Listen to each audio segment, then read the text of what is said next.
Okay, welcome. And today our guest speaker is the amazing Bumni Aboabba, who is going to give us an amazing presentation on Beat What You Eat, overcoming food cravings. And she's going to explain all about it. So I'm going to hand over to our lovely Bumni, and she's going to do her presentation for you, and then we're all going to soak it up and really get into that, understanding what our solar plexus needs, what we need to put into us, to feed our fire, our power, our strength, and our confidence through what we eat. So thank you so much, Bumni, for joining us. Thank you, Claudia, and hello everybody. Yeah, pleased to meet you all, and I'm really excited to do this presentation. And it's called Beat What You Eat. So let me just go through this. So this is going to be a little bit about why and the neuroscience of cravings and food addiction, which runs across the board, such as bulimia, binge eating, overeating, compulsive eating. And I just think it's really important to get real understanding now, especially today in this, this today's climate where people just don't understand what is going on, and they feel powerless and they feel frustrated, and they're doing things over and over again and just getting the same result. So this is kind of the missing piece of the puzzle. So it's Beat What You Eat, which is understanding your food cravings, and how to get your power back and thrive. Oops, it's not moving. Hang on. Let me just escape that.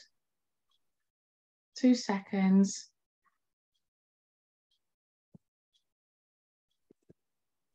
Oh, I've frozen. Let me stop share.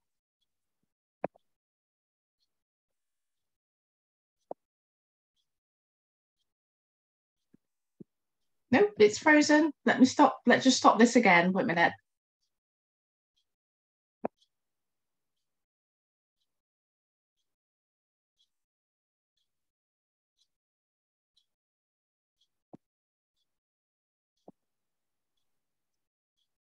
It's frozen.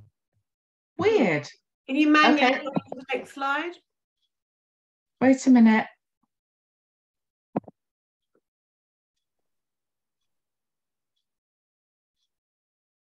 Okay, right. We've got there. So sorry about that. So beat what you eat. So how to get the most of this workshop?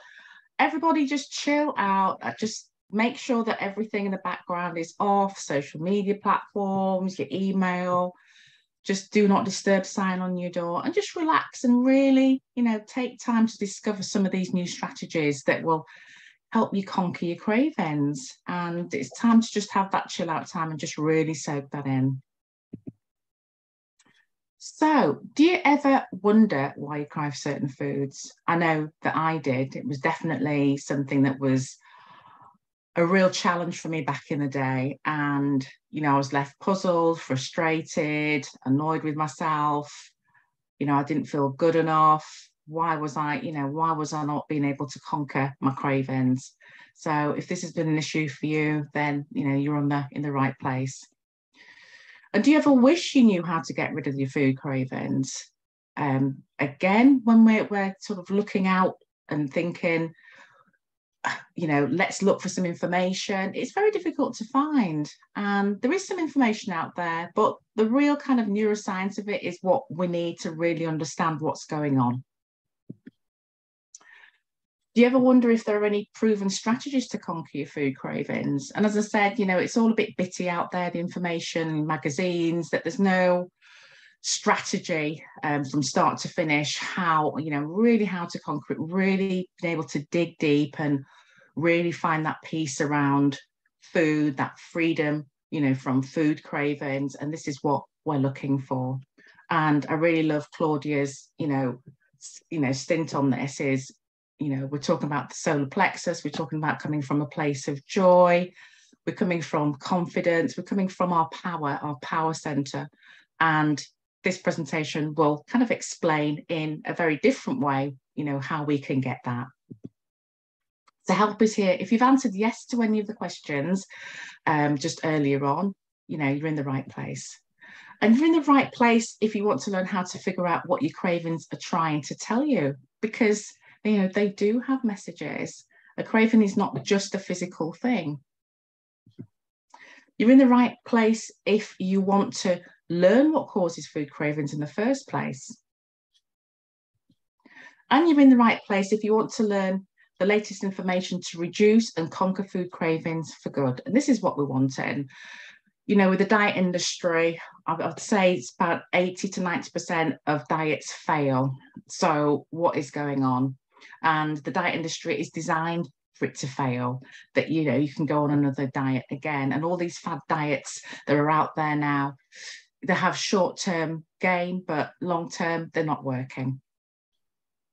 And the special bonus in this masterclass, you'll learn more of, you know, all of this and so much more. And so stay till the end so that you get the special 4 trainings and the book. If you're looking to find the book, Craving Freedom, the R4 Method to Overcoming Food Addiction. So why this training? Because I certainly wanted to make my life easier. You know, I found the challenges around food really impacted my life in general on a day-to-day basis. And I just want it to be easy. I just wanted life to be easy. I wanted the way I ate to be easy. You know, feel good about myself, feel ease in myself, feel empowered. You know, losing control over your eating can be very, very disempowering and disconcerting.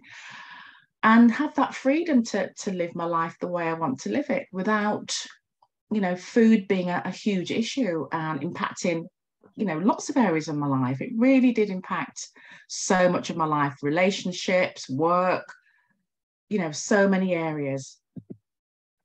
So why this training? Because it is a unique approach. We're not talking diets. I'm removing all the guesswork for you, and it is a proven method. The R4 method, it taps into your own resources. It taps into you because, you know, we have the power and to regain control and thrive. So the steps include R1, which is a relationship with ourselves and food. And what is our relationship with ourselves is very, very important. Reframing, you know, changing our attitudes, our thoughts, our patterns.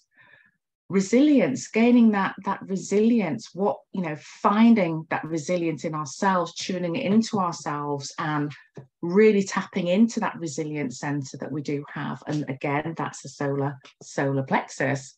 And recovery and finding joy. And this is the most important thing, is finding joy in ourselves and what we do and with food.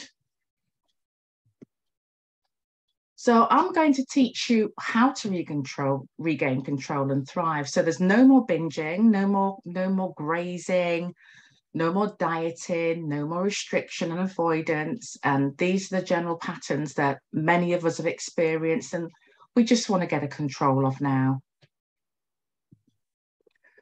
So number one thing a lot of clients say to me is, I feel ashamed of what I do. I feel guilty.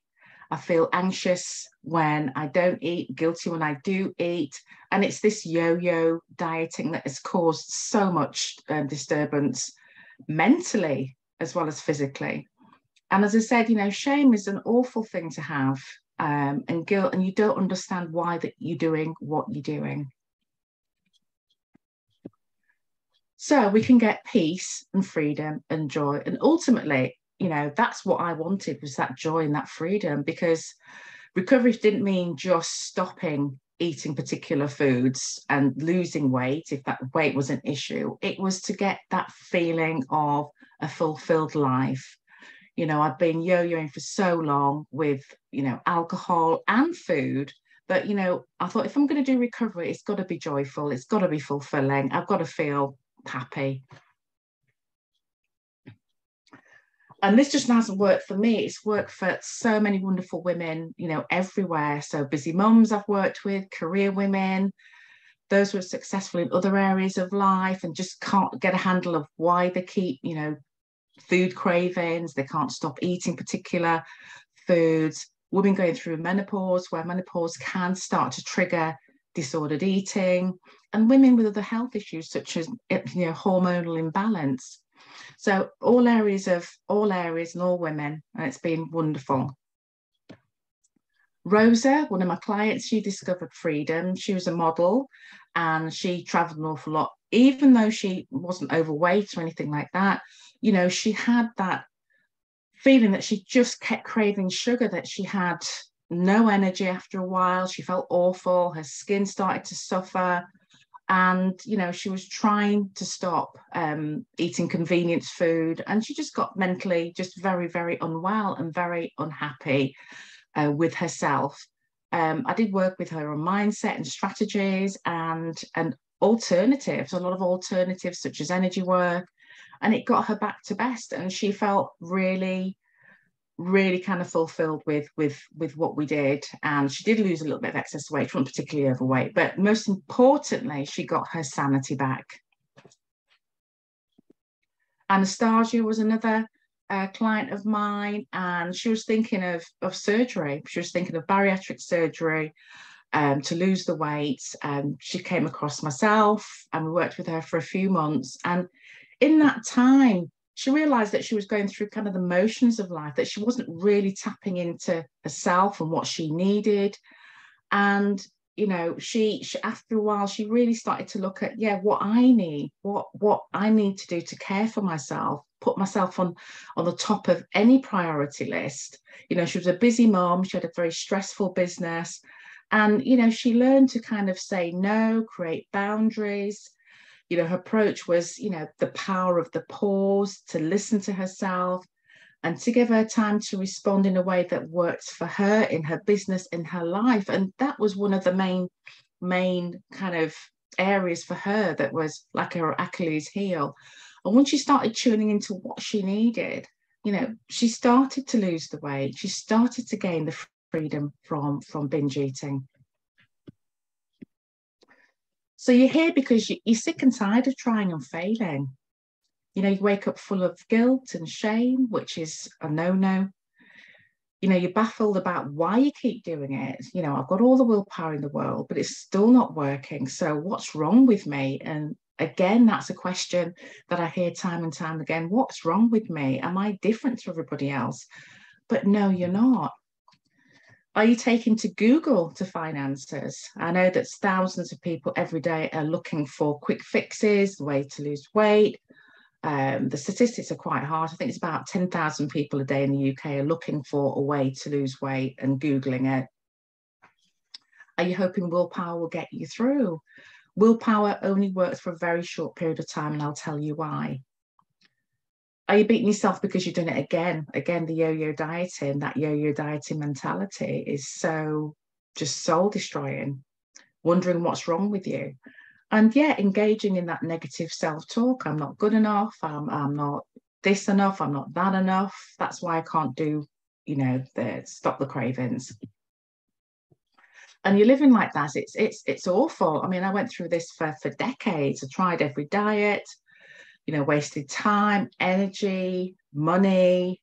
I wasn't feeling comfortable in my own skin, a dis-ease.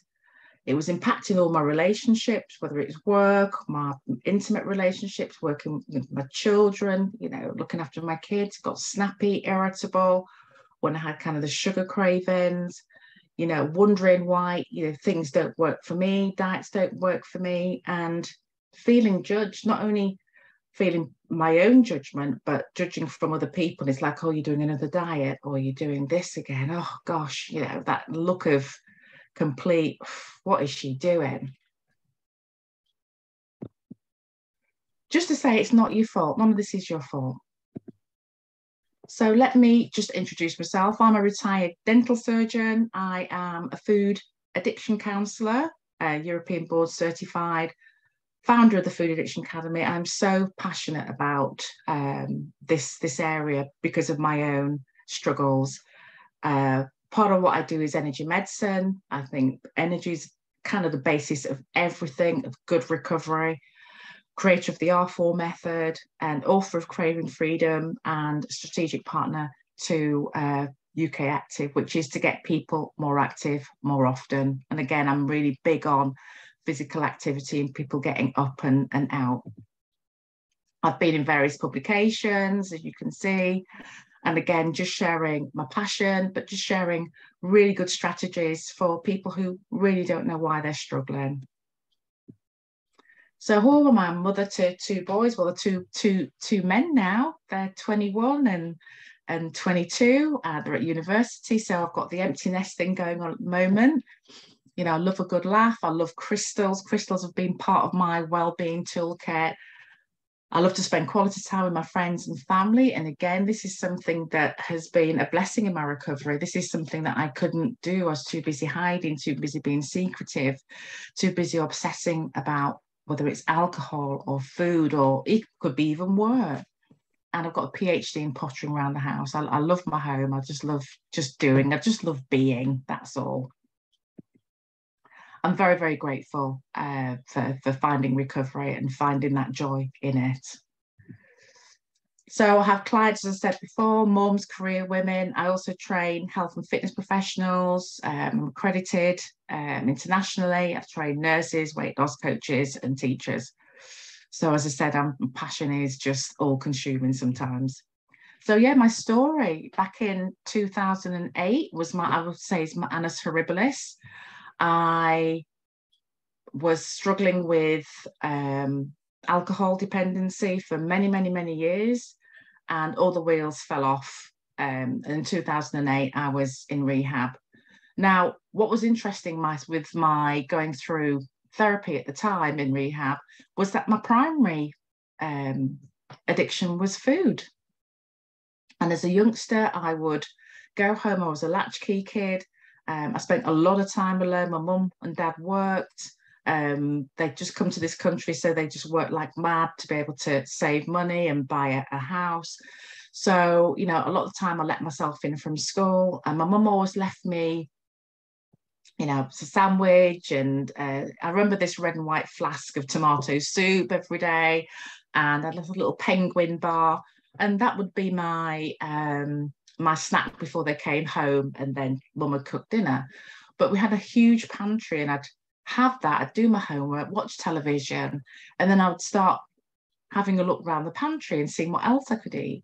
So I had this very, right from the get-go, this very obsession with picking at things, grazing, having other chocolate bars, then starting to hide the fact that I've eaten it so mum wasn't angry. So I'd be putting like a chocolate bar to the back, you know, back of the pile, kind of cups, you know, teaspoonfuls of, you know, sugar, Horlicks, Ovaltine, and I'd be dipping there all the time. And that became my kind of habit.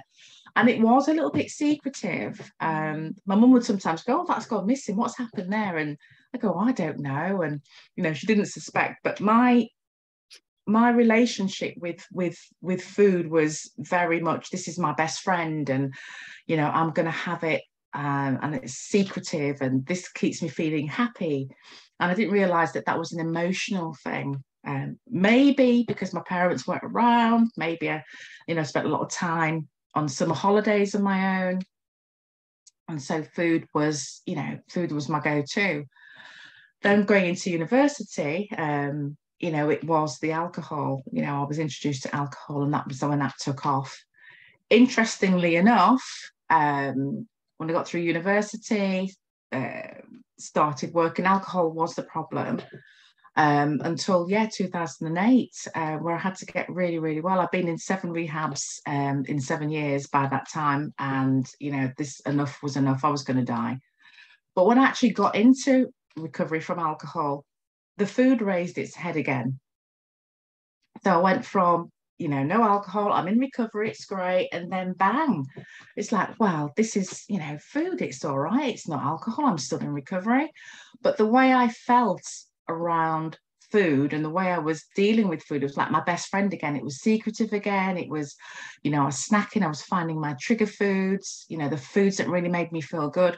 The way I felt with food was exactly the same way as I felt with alcohol. It filled a need, and I knew I had to do something about that. So my cravings were chips, ice creams, the whole thing, KFC. I would have family packs of lasagna, literally to myself, takeouts, the lot. And how it affected me was, yeah, emotionally and mentally, weight gain, just erratic behavior, brain fog, not fully focused on what I was doing. This mental obsession was all consuming. This inner chatter about I'm not good enough and go and have something to eat, you'll feel better. And then when I'd eaten, I felt rubbish. And then my inner, I used to call her Betty, my little inner voice, would just say, you're just rubbish, you've eaten it again, and where are you, you're a failure. And I just became preoccupied and tired, feeling low and feeling exhausted. And I just needed to know why I was doing this, why I was doing it now with food. And I couldn't stop or stay stopped. And what I wanted was a healthy relationship with myself, first and foremost, a really healthy relationship with me and a healthy relationship with food. More resilience as well, to be able to, help myself, that inner, just real inner strength. I really crave that inner strength. And I needed a different approach. So I started to look at, what was going on for me. I wanted a sustainable recovery, whether it was from alcohol or whether it was from food. And I knew if the wheels fell off with food, that I'd be back to alcohol. I just knew there was this cross addiction going on. This would be a seesaw going on. So I started to look into, neuroscience, the neuroscience of addiction. And when I came into recovery, I just really got very, very excited about the holistic avenues. I wanted a different approach. And I think the universe was kind of helping me, because a friend of mine said, I was about to go on antidepressants. My doctor sort of said, let's get you on some antidepressants, get you a bit calmer, so you're not going to be freaking out about food or going back to alcohol. I just knew that if I went on to things like Prozac, that'd be me hooked. And I was talking to a friend and I said, I just don't want to go on anything. And she said, why don't you try this friend of mine, go and see a friend of mine, Anne Coach. She's a wonderful friend of mine today, and see what she can do. And I didn't really know anything about crystals or a shaman. And so to me, it was like, well, I'll keep an open mind. I don't know anything about the holistic avenues, but I'll go. But suffice to say, probably about 3 or 4 sessions with Anna, I just felt like I felt really good about myself. I felt like I was being supported. I don't know what was supporting me. I felt like there was light at the end of the tunnel. At the time, I was going through a lot of consequences with my profession, with going through a divorce, drink drive, the whole thing. So for me, I was very, very vulnerable. But for some reason, I just felt very supported. And I felt, the first time, happy and optimistic. So I really looked at holistic avenues, and I took a course with Anna on crystals and other healing modalities. And this is really, something that is part of my, what I do and who I am. But both together, the science and the holistic have been incredible. And I started to understand why willpower really didn't come into it, and why, a lot of people beat themselves up. But the science of addiction is really, really important to understand why. And this was the missing piece of the puzzle for me. This was my eureka moment. This was like, right, okay, now I can start seeing what I need to do for me. So how food cravings can affect you. They're often mistaken for hunger when there's nothing to do with a physical need to eat. And it's an intense desire to consume a particular food, usually, which is different from normal hunger. With normal hunger, hunger comes on. A normal hunger is something that comes on slowly. Then you can start to think of what you want to eat, and it's normally balanced, and you'll eat it. And it's normally breakfast, lunch, and dinner. With an emotional craving, it usually comes on suddenly, triggered by something. And then there's this intense desire to eat and eat very, very quickly. Some studies state that women seem to be twice as likely to have food cravings as men. And as I said, food cravings often begin from a physical, mental, or emotional need. And in order to really kind of conquer the cravings, it is mind, body, and spirit. It's not just a one-dimensional go on a diet or just stop eating. It's everything. Cravings play a role in binge eating and emotional eating. So eating more food than you can tolerate, eating to the point of feeling physically sick or uncomfortable or bloated, going out of your way to eat your particular foods, special foods, I call them, preferred foods. There'll be a go-to, and it's normally something that's ultra-processed, which is high in fat, sugars, and salts, which really kind of surges the dopamine and gets you feeling really, really good. And then when you get the crash, you want more. Non-hunger eating. It can also, for many, impact so many areas, as I mentioned before, avoiding relationships, social situations, so you can spend more time eating. Eating in secret is what I did, eating in isolation. Decreased productivity because you don't feel focused or you have brain fog and you feel less motivated to do particular things like look after yourself, self-care. Willpower doesn't work. So these are the characteristics of addiction. And the first and foremost, when we talk about cravings, it's actually the mental obsession. And it's the obsession that people talk about, that women talk about, that I can't stop thinking about food. I'm preoccupied with it. I'm thinking about what to prepare, where to get it, how to, that's the kind of all-consuming obsession. And then that compulsion where you're just driven at knife, it's like you're driven at knife point, to consume your preferred or special foods.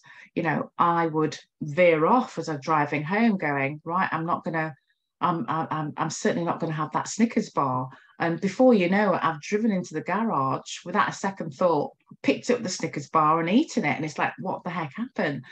And so many stories like that from clients saying that they're absolutely resolved to not eat a particular thing.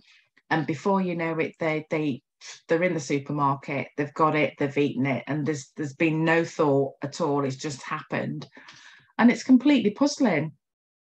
Within the addiction cycle, there's also what we call denial, where we actually don't know what it is. Research is still finding out what is causing the denial, where we actually minimize or we say, oh, I haven't got a problem with this and it's not that bad, maybe tomorrow. And this is where the denial comes in.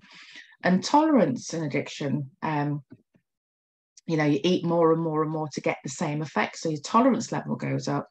Then you have a huge crash. So you have a big sugar crash, for instance, and then you get the withdrawal symptoms, that feeling of irritability. And then the cravings again, because you want to have that dopamine fix. And as I said, all of this causes that low self-esteem, that feeling of shame, the feeling of guilt. I've done it again. And it just goes round. And the vicious circle means a lot of women want to diet or restrict or avoid food, over-exercise to compensate, purge, or use laxatives. As I said, becoming less sociable is part of it, less focus on life, wasted time and energy, irritability, feeling lonely, feeling that you're the only one that is going through this, and body shame, hating your body.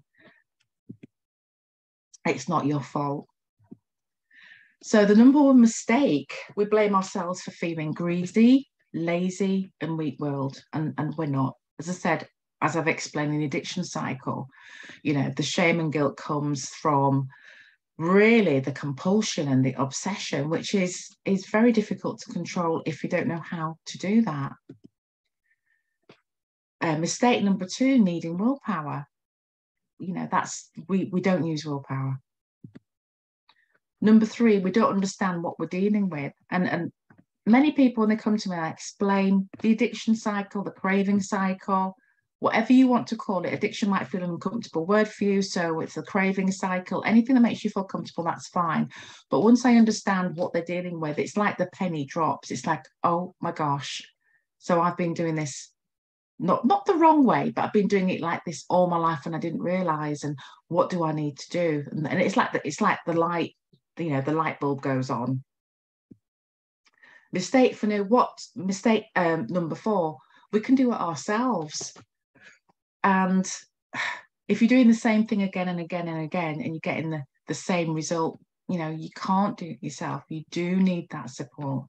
You need the love and the compassion and the kindness for someone who can help, or a group that can help, and being in a group that's like-minded. So we can't be isolated. We need the support. And all in all this causes self-sabotage. So I kind of look at it, the easy way or the hard way. And I like easy, as I said, I like ease. And why now? Well, it's we've got a society now where, obesity's gone up, diabetes type 2 is huge, especially in children. And it's, more than ever now, we need solutions that work. This is a lady of mine, Denise. She started a few months ago, and she was blaming herself for failures, but deep down, she just knew that she had an eating disorder of some kind. And after working with me, she realized that she had a food addiction. Not everyone's food addicted, by the way, but she's got the tools now to really have a really lovely journey with herself and with food and freedom from food. The training is for you if you already know that your relationship with food is out of balance and it's negatively impacting, all areas of your life, that healing your relationship with food will free up a lot of time and energy. I mean, the time and energy that I've wasted, and, feeling rubbish, lack of motivation to do things, it's truly, and focus on truly what's important in your life. This can help. You've given diets, a real good try, and you're trying to control them through willpower. You know that you can't do this on your own. You're already successful in other areas of your life, but, food is the one biggie that's the pink elephant in the room, and it holds you back from really reaching your full potential. That you're willing to invest in yourself, and we're talking about time, investing time to really make something work for you and work for you for a lifetime. And you finally want to eat joyfully. You want to, have pleasure in food, not feel uncomfortable or shame or guilt or blame about eating food. And you want to increase your self-esteem and learn to love yourself again. I think that's so important, is, self-love and self-care. Cannot stress that enough. And it's not for you if, my training in general is if you want to eat better or lose weight and not work on your whole self.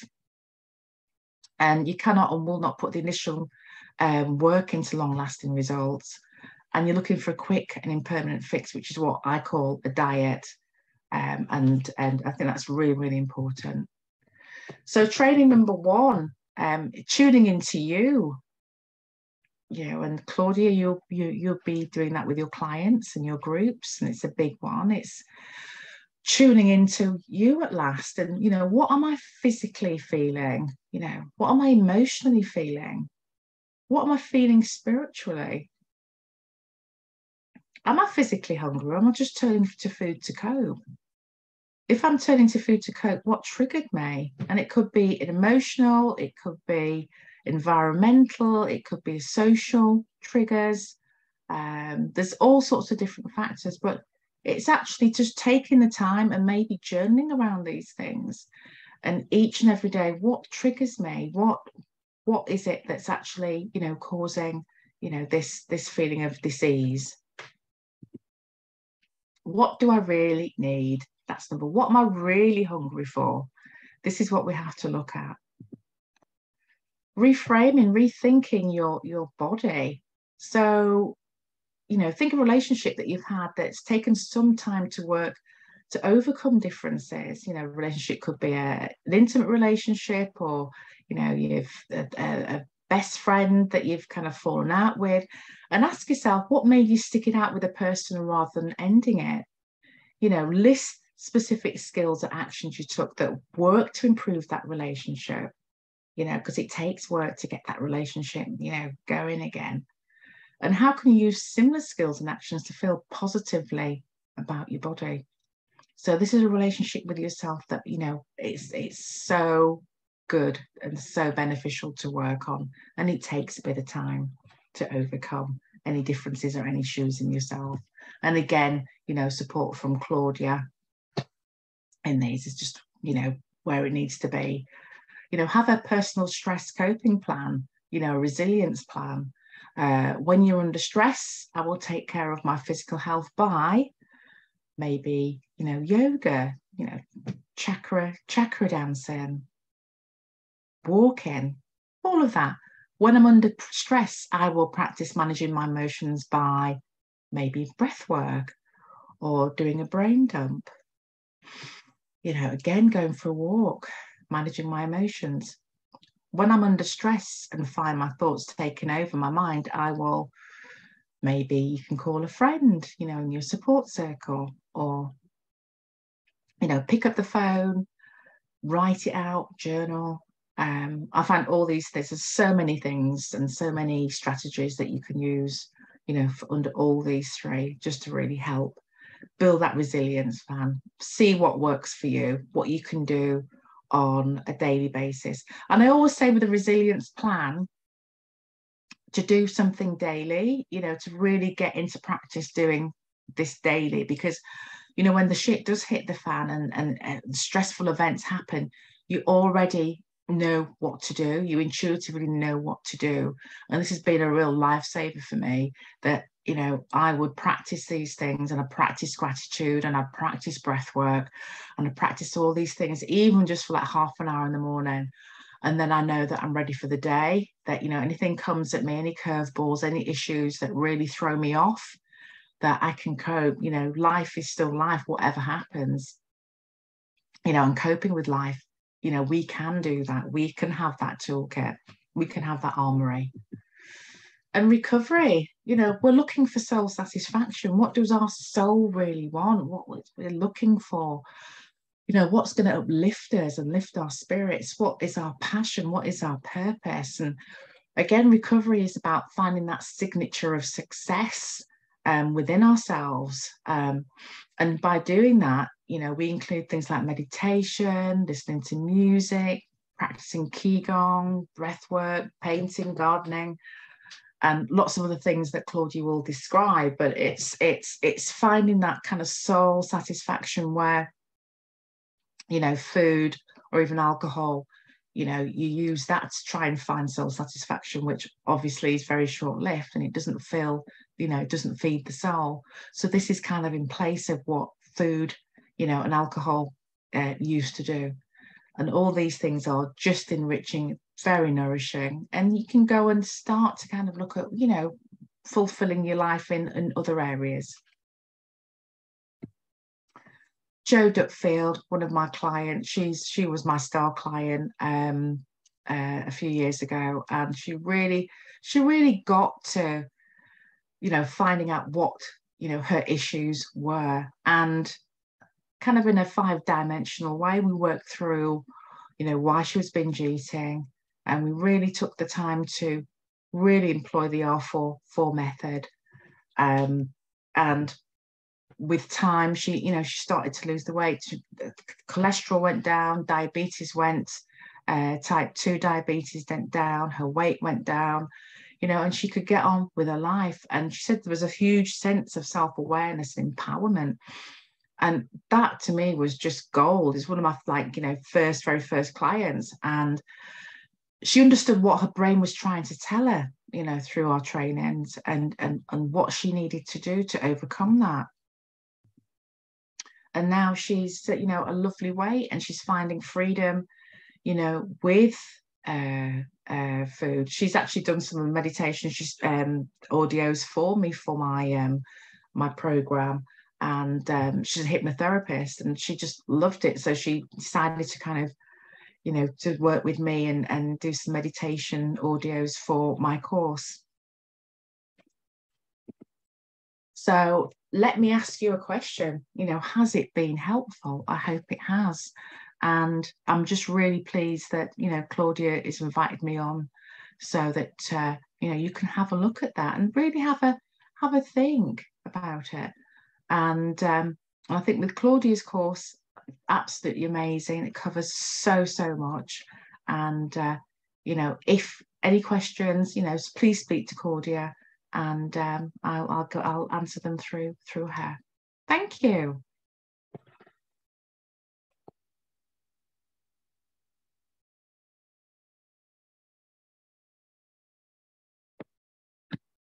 Claudia, you're on mute. Ah, there we go. All right. So in the end. Yay.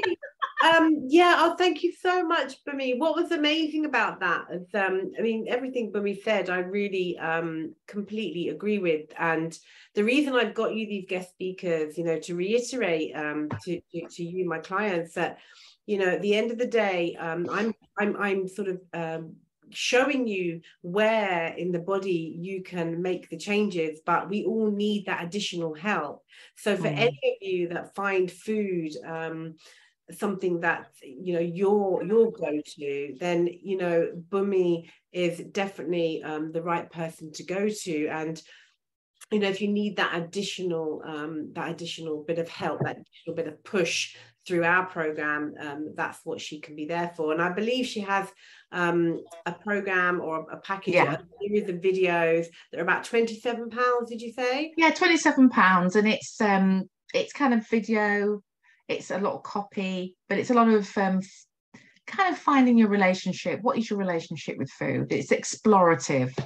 Right, it's a deeper dive, so it's really good that there are people like Bummi who can give you that deeper dive into a particular area. We cover so much, and it's just not possible for me to do that very deep dive that each one of them can do, like Bummi. And the other thing I want to say, Bummi, is that it's really, really wonderful that you shared your story, because I think that we all feel that we need to hear the real person behind what you're practicing, and you know, it's great. I think it's important. It's really important. I think that's when you're like, oh, okay, so I just learned more about you. And amazing work, and I thank you so much. And where can people find you? I'm going to obviously attach it to this video, but just tell people where they can find you. Yeah, it's www.thefoodiddictioncoach.co.uk. Fabulous. And I will email me. If you want to email me, it's bummi@thefoodiddictioncoach.co.uk. But yeah, very, very happy to support you, Claudia. Very happy. And I really love the fact that it is, you know, mind, body, spirit, and as far as I'm concerned, the mental obsession, and we talk about the solar plexus and about the resilience, etc. But it's about the thought process as well that we can also overcome with, you know, the resilience and other coping strategies. Amazing. And I'll be sending this out with all the work around the solar plexus. And it's just been lovely. So thank you so much, Bummi. You're welcome. Thank you for having me on. Thank you so much. Thank you. Bye. Bye.